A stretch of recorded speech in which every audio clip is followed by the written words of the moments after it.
Good morning, friends. ৰাতিপুৱা চাহ খালোঁ। চাহ খাই উঠি মোৰ নায়ান বেটা তাৰ 3 মাহ হোৱা নাই, হ'ব আৰু 2 দিন পিছত 3 মাহ হ'ব। সি বাগৰ সলাব পৰা হোৱা নাই এতিয়ালৈকে। সেইবাবে মই জন্মৰ 15 দিনৰ পৰাই তাক 2 মিনিট 3 মিনিট এনেকৈ মানে টাইমটো অকণকৈ বঢ়াই তাক আহিছোঁ বগৰাই দিওঁ। তাৰমানে গাৰু এটা দি কিনে কিবা এটা ছাপৰ্ট দি কিনে দিওঁ। এইটো আপোনালোকেও কৰিব পাৰে। নিউ বৰ্ণ বেবী হ'লে এসপ্তাহ পিছৰ পৰাই 1 উইক পিছৰ পৰাই আপোনালোকে এনেকৈ দিব পাৰে। তাৰ মূৰটোত মানে কিবা তুলা লাগি ধৰিছিলে, সেইবাবে মই কেঁচিৰে অকণমান কাটি গুচাই দিছোঁ। এতিয়া মই মঙলদৈ টাউনত যাবলগীয়া আছিলে, সেইকাৰণে টাউনত গুচি আহিলোঁ। মোবাইল এটাৰ মোৰ টেম্পাৰ গ্লাছ লগাবলগীয়া আছিলে। এবাৰ মানে কাপ ডিছপ্লে মোবাইল এটা লৈছিলোঁ, টেম্পাৰ গ্লাছখন লগাই লৈ যাওঁ। কিন্তু মই আগতে টেম্পাৰ গ্লাছ লগোৱা দেখা নাছিলোঁ কাপ ডিছপ্লে।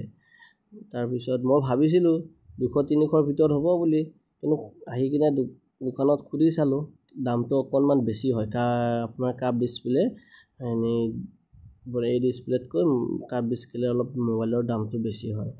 তাৰপিছত যি কি নহওক মোবাইলটো বেয়া হৈ যাব, যিহেতু সেইকাৰণে লগাবই লাগিব। সেইবাবে লগাই ল'লোঁ।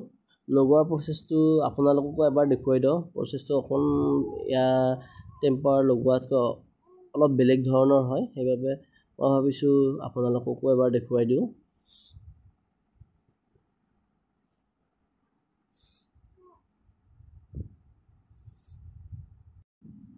এইখন হৈছে আমাৰ মঙলদৈ নাৰুদাৰ দোকান।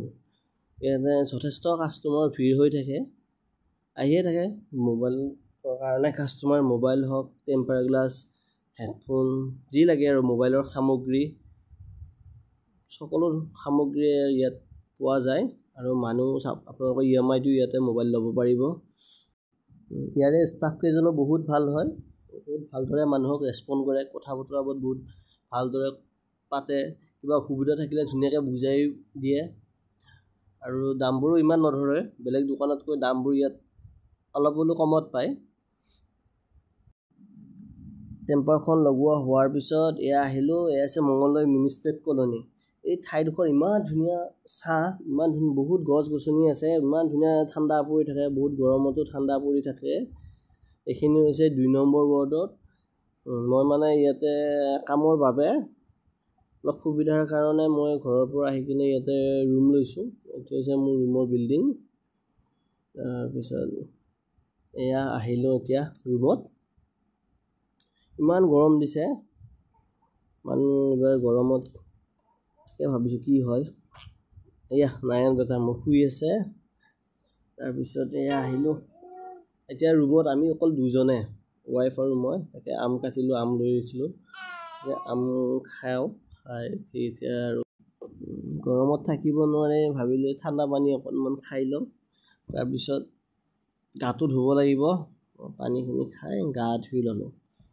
তাৰপিছত ৱাইফে ধুনীয়াকৈ ভাত বনালে, ভাতৰ ধুনীয়াকৈ ভাতৰ সজাই দিলে, এনেকৈ ভাত খাই ল'লোঁ। ভাত খাই বেটাক গা ধুৱাই দিলে।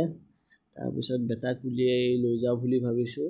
অলপ ফুৰিব লৈ যাব লাগিব, তাৰপিছত ডক্টৰৰ তাতো যাব লাগিব। ফুৰিব যাম বুলি ক'লে সি বহুত ফূৰ্তি পায়, ওলাই লৈ গ'লে সি বহুত ফূৰ্তি, পূৰা চাই গৈ থাকে গাড়ীত গৈ থাকিলে।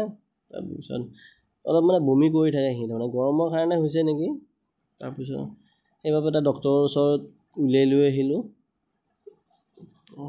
মই আতিকুৰ ছাৰকে দেখুৱাওঁ, এনেই জন্মৰ পৰাই ডেপচনত বহে, ছাৰকে দেখুৱাই আছোঁ তেতিয়াৰ পৰা, আৰম্ভণিৰ পৰা। এতিয়া ছাৰকে দেখুৱাবলৈ গৈ আছোঁ। ছাৰক নয়নক দেখুৱাই উঠি বজাৰতো যাব লাগিব। তাৰপিছত এয়া বিশালত আহিলোঁ। সৰু সুৰা কিবা ঘৰৰ সকলোবোৰ বস্তু মই বিশালৰ পৰাই নিয়া যায়, আৰু সকলো বস্তু একেলগে পোৱাও যায়। আৰু বাচ্ছা থকা কথা, গৰমত বেলেগ ঠাইত যোৱা অলপ অসুবিধা হয়। ইয়াতে আহিলে ধৰ অলপ ফেনখন চলি থাকে, অলপ বেছি চলি থাকে। বাচ্ছাটো গৰমত বেলেগ ঠাইত ঘূৰাই লৈ ফুৰাব নোৱাৰি। সোমাই আহিলোঁ, সোমাই আহি কিনে অলপ বাচন বৰ্তন কিবা কিবি এনেকুৱা ল'ব লাগে। নতুনকৈ আহিছোঁ যে ৰুমত, এতিয়া বেছিদিন হোৱা নাই ৰুমত অহা 10 days মান হৈছে আৰু তেনেকৈ।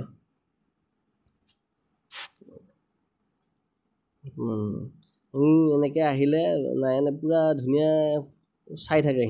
সি ক'ত কি আছে কি নাই পূৰা একদম খুব ভাল পায় আৰু তাক লৈ আহিলে এনেকৈ ইয়াতে আপোনালোকো আহিব ইয়াতে বিশালত কিন্তু বস্তুবোৰৰ দাম অলপ কম দামতে পাই যেন মই পাওঁ আৰু আপোনালোকে কি পাবে নাজানো বিশালখন মঙলদৈ চিভিল হস্পিটেলৰ কাষতে চিভিল হস্পিটেলৰ পৰা আহি খাৰুপেটীয়া বাছ ষ্টেণ্ডৰ পৰা 200 মিটাৰমান আগুৱাই গ'লে পায় তাৰপিছত গৰমত এচি চলাই থাকোঁতে গাড়ীত তেল শেষ হ'ল গাড়ীখন ঠেলি ছাইড কৰি তেল আনিব যাব লাগিব বাই বাই গাইজ সকলোৱে লাইক কমেণ্ট শ্বেয়াৰ কৰি দিব বাই